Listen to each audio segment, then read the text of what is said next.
Assalamualaikum warahmatullahi wabarakatuh. Pada video ini, Ibu akan menjelaskan mengenai sistem periodik unsur, yaitu materi selanjutnya.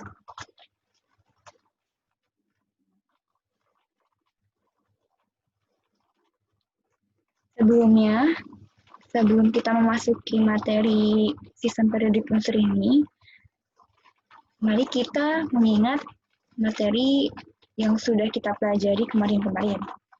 Nah, itu atom.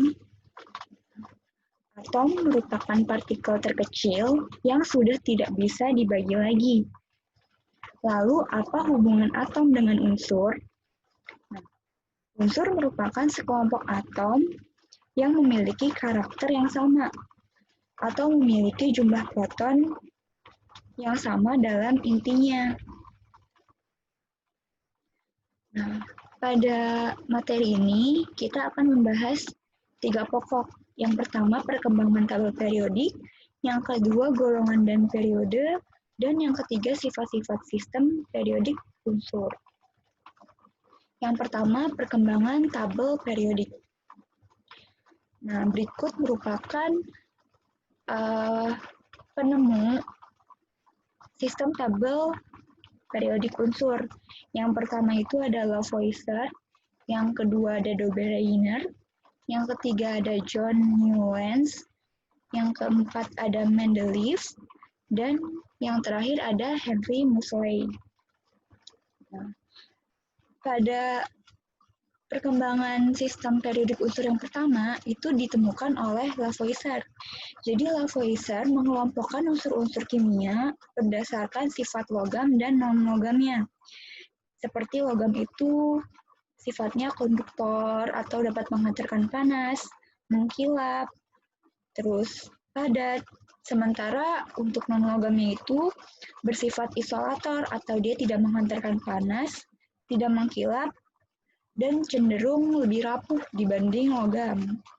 Nah, dapat dilihat di sini unsur-unsur apa aja yang termasuk pada non-logam dan logam. Nah, kemudian Dobereiner mengembangkan sistem periodik unsur yang diberi nama triade, yaitu mengelompokkan unsur berdasarkan kemiripan sifatnya. Nah, setiap kelompok ini terdiri dari 3 unsur, makanya disebut triade, di mana massa atom unsur yang di tengah merupakan rata-rata massa atom dari 2 unsur yang mengapitnya. Contohnya seperti ini. Nah, di sini ada 3 unsur, Li, litium, Na natrium, K kalium.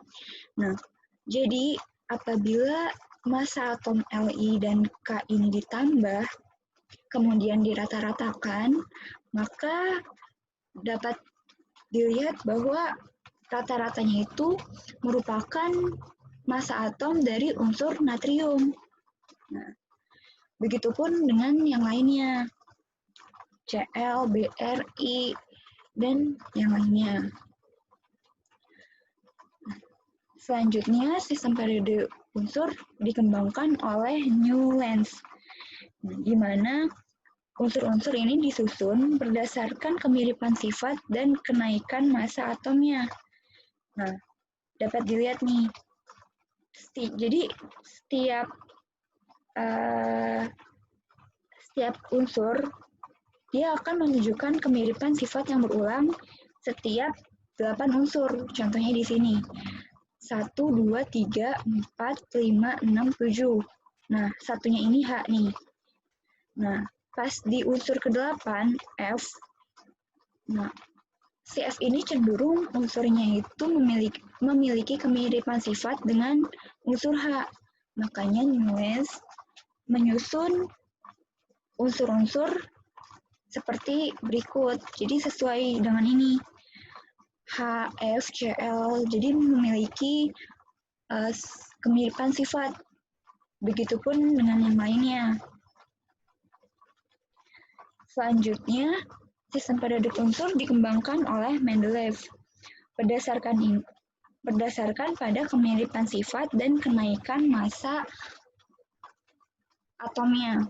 Nah, unsur yang mirip diletakkan dalam kolom dan disebut golongan. Pengulangan sifat menghasilkan baris disebut periode.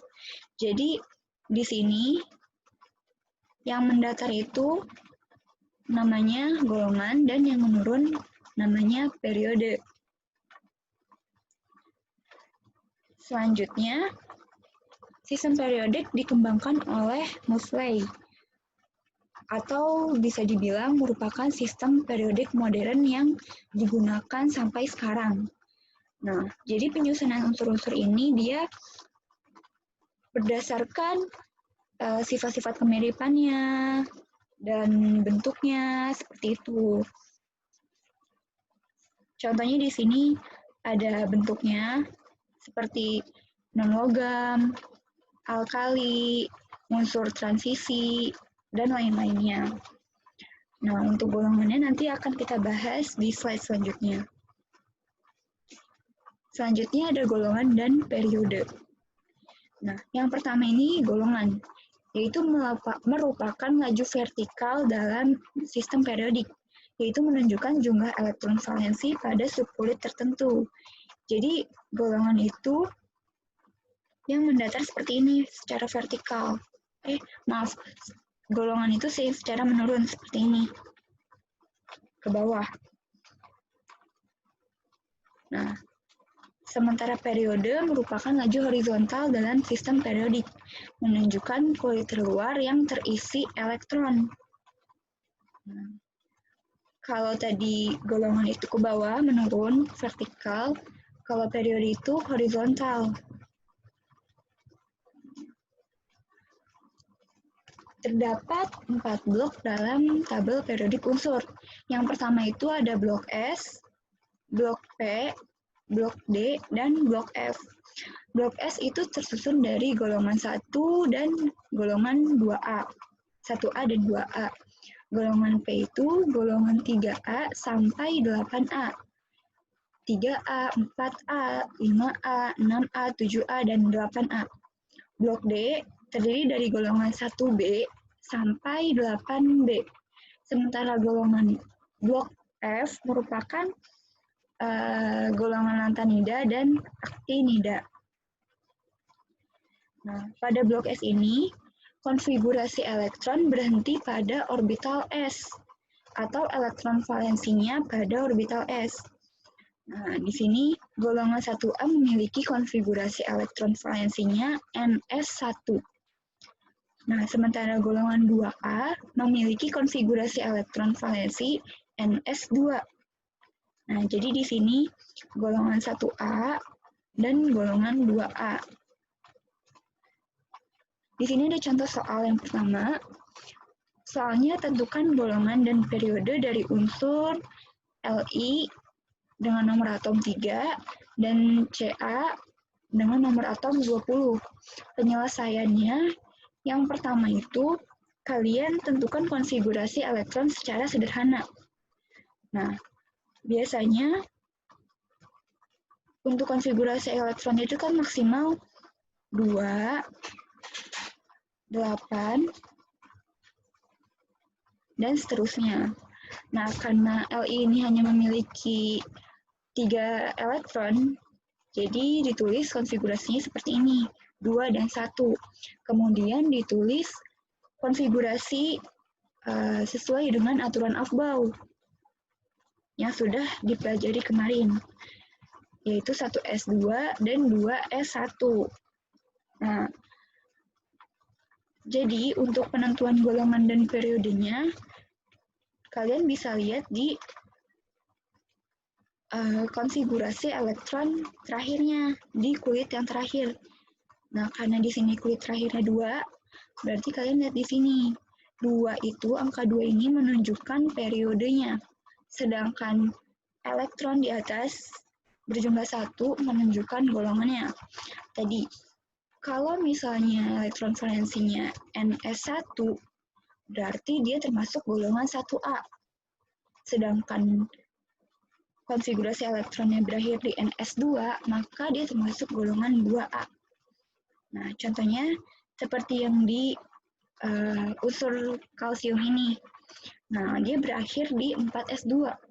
Maka periodenya itu merupakan angka di depannya, yaitu 4, dan elektron ini menunjukkan golongannya. Karena S2, maka dia merupakan golongan 2A.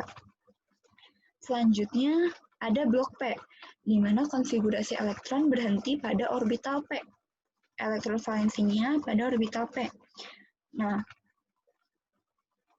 dapat kalian lihat di sini. Jadi di sini fokus pada orbital P-nya. Kalau golongan 3A berarti terdiri dari Ns2 dan Np1. Golongan 4A, Ns2 dan Np2. Jadi dapat dilihat kalau penjumlahan dari elektron ini dapat menentukan golongan suatu unsurnya. Nah, begitupun seterusnya. Di sini ada contoh soal yang kedua, yaitu tentukan nomor atom, golongan, dan periode dari unsur S.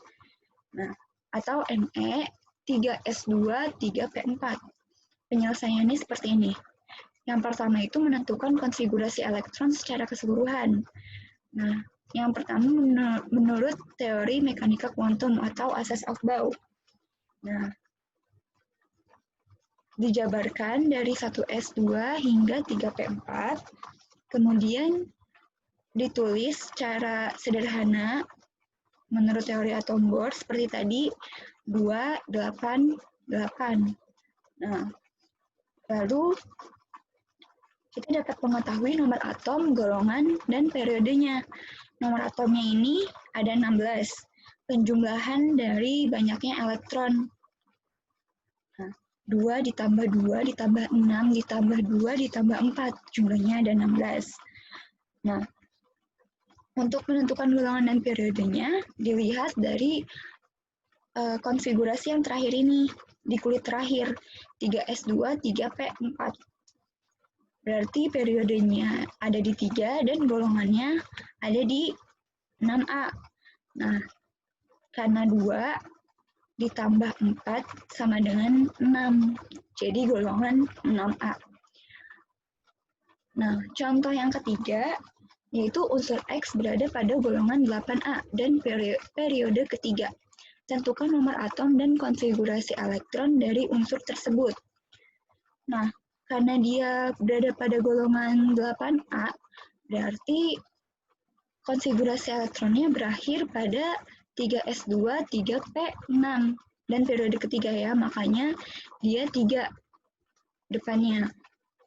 Nah, untuk golongan 8A-nya bisa dilihat di sini. Elektron pada kulit S ditambah elektron pada kulit P. Jadi jumlahnya 8. Nah, lalu dijabarkan dengan teori atom Bohr 288. Setelah itu dijumlahkan, maka unsur tersebut memiliki jumlah elektron sebanyak 18. Nah, yang ketiga ada blok D, di mana konfigurasi elektronnya berhenti pada orbital D. Nah, golongan ini menyatakan elektron valensi, di mana konfigurasi elektronnya S ditambah dengan D. Nah, contohnya seperti ini.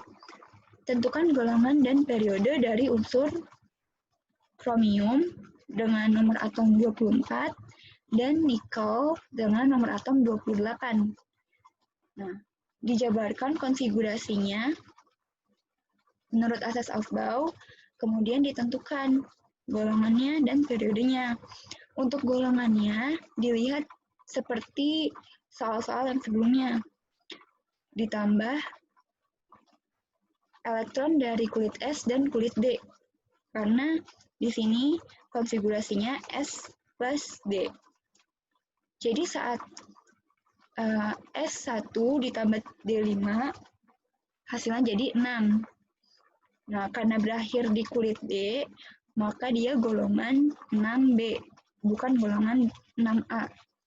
Nah, untuk periodenya dilihat dari nomor kulit yang paling besar. walaupun kulit terakhirnya di 3, tetapi kulit yang paling besar yang nomor 4 ini. Jadi periodenya 4. Begitupun dengan yang nikel ini. Jadi kalian harus ingat di sini, kalau misalnya golongan SSD-nya sama dengan 3 jumlahnya, maka golongan 3B, termasuk golongan 3B. Kalau jumlahnya 4, golongan 4B, dan seterusnya. Nah, untuk jumlah 8, 9, 10, dia termasuk dalam satu golongan, yaitu golongan 8B. Nah, yang terakhir merupakan blok F, yaitu apabila konfigurasi elektron berhenti pada orbital F.